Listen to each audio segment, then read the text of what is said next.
ಯಾಕಂದರೆ ಅಶೋಕ್ ಅವರು ನಾನು ಅವರು ಭಾಷಣ ಮಾಡುವಾಗ ಪೂರ್ಣ ಕೂತಿದ್ದೆ,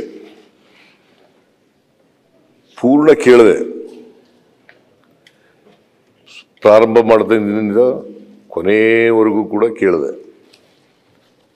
ಮತ್ತೆ ನಾನು ಒಂದೇ ಒಂದು ರಿಯಾಕ್ಷನ್ ಕೂಡ ಮಾಡಲಿಲ್ಲ.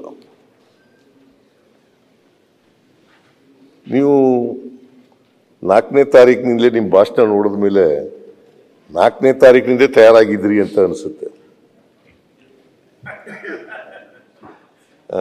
ಯಾಕೆ ಏನಾಗ್ತಾ ಇದೆಯಾ ಸುನೀಲ್? 4ನೇ ತಾರೀಕಿನಿಂದ ತಯಾರಾಗಿತ್ತು. ಆಮೇಲೆ ಸುರೇಶ್ ಕುಮಾರ್ ಅವರು ಮಾತನಾಡಿದ್ರು.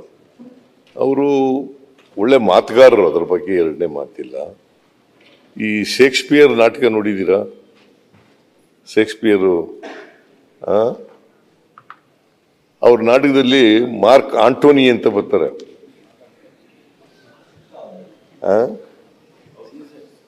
ಸೀಸರ್ಸ್ ನಾಟಕದಲ್ಲಿ ಮಾರ್ಕ್ ಆಂಟೋನಿ ಅಂತ ಬರ್ತಾರೆ.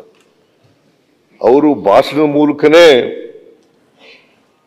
ದಂಗೆ ಹೇಳೋ ರೀತಿಯಲ್ಲಿ ಭಾಷಣ ಮಾಡ್ತಾರೆ. ಒಳ್ಳೆ ಮಾತುಗಾರರು ಇವರು ಕೂಡ.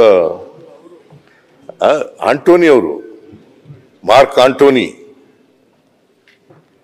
ಶೇಕ್ಸ್ಪಿಯರ್ ನಾಟಕದಲ್ಲಿ ಮಾರ್ಕ್ ಆಂಟೋನಿ, ಆ ಥರ ಅವರು ಕೂಡ ಮಾತಾಡಿದ್ದಾರೆ. ಕೃಷ್ಣಪ್ಪನವರು ಕೂಡ, ಅವರೆಲ್ಲೋ ಇಲ್ಲ, ಅವರು ಕೃಷ್ಣಪ್ಪನವರು ಕೂಡ ಮಾತಾಡಿದ್ದಾರೆ.